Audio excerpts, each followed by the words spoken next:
L'organisme se défend spontanément contre les agressions, notamment d'origine microbienne. Ce système de défense est appelé système immunitaire. Les microbes sont présents partout dans notre environnement. Notre organisme est toutefois protégé efficacement par des barrières, peau et muqueuses, qui s'opposent à l'entrée des microbes.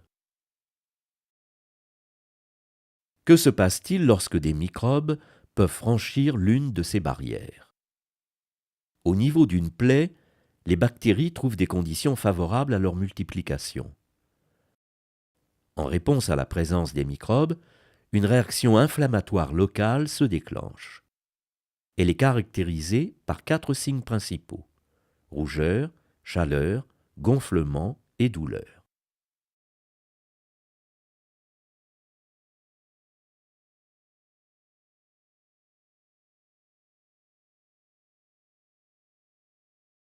Que s'est-il passé?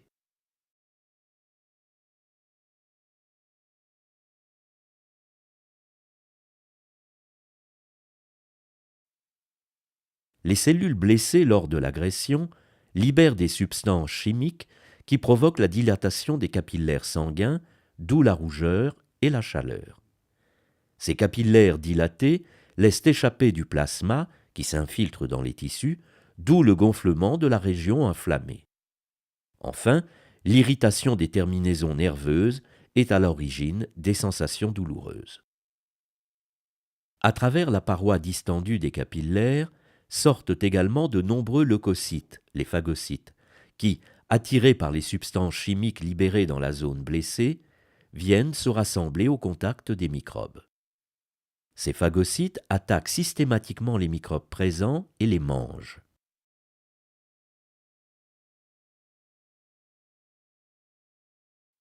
Pour cela, ils s'accolent aux microbes, les enveloppent et les enferment dans de petites poches à l'intérieur de leur cytoplasme.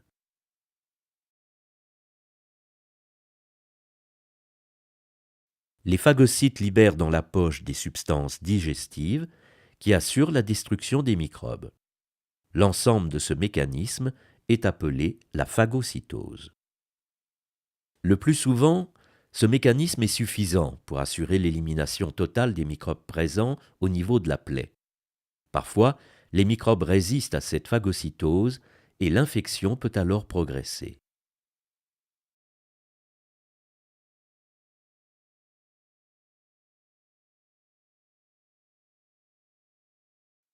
L'organisme met également en œuvre 2 mécanismes de défense plus lents et nécessitant une reconnaissance de l'agresseur. Les antigènes, éléments reconnus comme étrangers par l'organisme, sont soit neutralisés par des anticorps, soit tués par des cellules tueuses. Dans les 2 cas, l'immunité est dirigée spécifiquement contre l'antigène. Étudions tout d'abord la défense par les anticorps. La vaccination nous protège contre le tétanos et la diphtérie, maladies provoquées par des bacilles qui agissent par des toxines libérées dans le sang. Des expériences sont réalisées sur des souris. L'injection de bacilles diphtériques à des souris provoque la mort de la plupart des animaux par la diphtérie. Cependant, quelques-uns survivent et guérissent.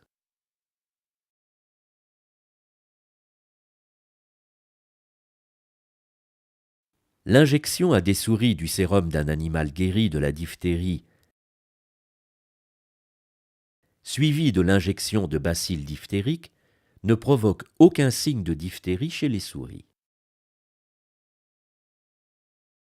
L'injection à des souris du sérum d'un animal guéri de la diphtérie, mais suivie de l'injection de bacilles tétaniques, provoque la mort de la plupart des animaux par le tétanos.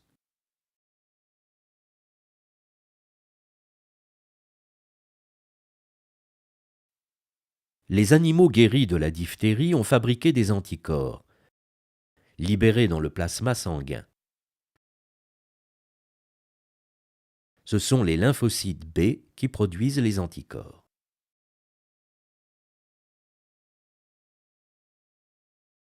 Les anticorps ou immunoglobuline, présente une forme en Y et l'extrémité des bras a une structure complémentaire d'un antigène donné.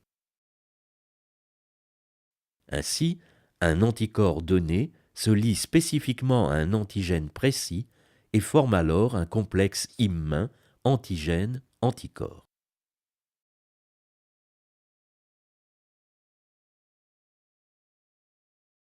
Le lymphocyte B porte sur sa membrane de nombreux anticorps tous identiques. Il ne reconnaît un antigène que s'il peut se lier à lui grâce à ces anticorps.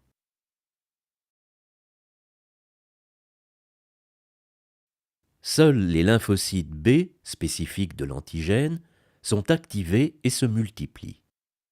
Certains descendants des lymphocytes B, activés par un antigène, deviennent des cellules mémoire sensibilisées à cet antigène. Ces cellules vivront longtemps. D'autres descendants des lymphocytes B activés se transforment en plasmocytes, cellules sécrétrices d'anticorps.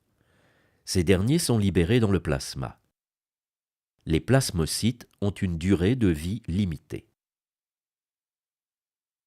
Ces anticorps se lient à l'antigène qui a déclenché cette série d'événements.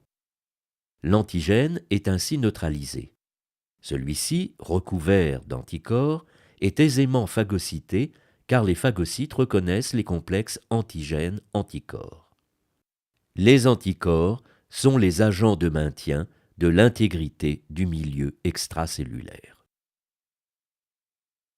Voyons maintenant comment se réalise la défense par les cellules tueuses. Dans l'organisme, la panoplie des mécanismes de défense immunitaire est complétée par une autre catégorie de lymphocytes, les lymphocytes T.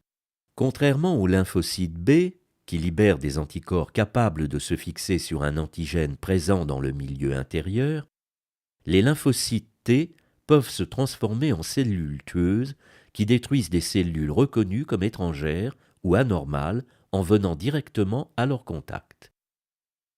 Les cellules attaquées peuvent être des cellules de l'organisme infectées par un virus ou par une bactérie intracellulaire, comme le bacille tuberculeux, ou bien des cellules cancéreuses, ou encore des cellules greffées provenant d'un donneur incompatible.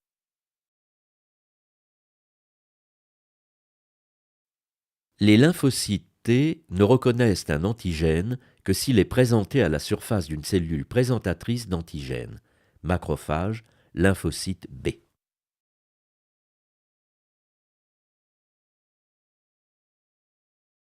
En effet, après la phagocytose,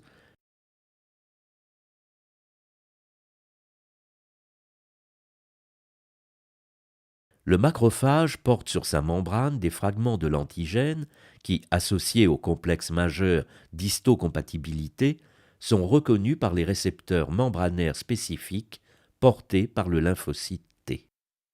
Il s'agit d'une double reconnaissance effectuée par le lymphocyte T, une reconnaissance du macrophage grâce à son complexe majeur d'histocompatibilité et une reconnaissance de l'antigène qui lui est associé. Une fois l'antigène reconnu, les lymphocytes T sont activés. Certains deviennent des cellules mémoire qui vivront longtemps. D'autres, à durée de vie limitée, constitueront les cellules tueuses. Le scénario de l'attaque des cellules tueuses est le suivant.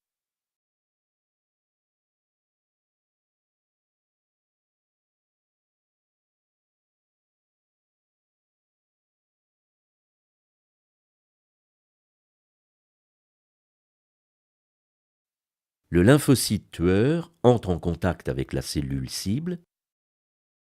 Il libère une substance chimique qui perfore la membrane de la cellule attaquée, puis il se détache, la cellule cible est détruite. On donne à ce mécanisme le nom évocateur de baiser de la mort. Le système immunitaire constitue une défense très élaborée de l'organisme. Il n'est donc pas surprenant qu'une machine aussi complexe soit sujette à des dérèglements. Il s'agit des allergies, des maladies auto-immunes et l'immunodéficience innée ou acquise.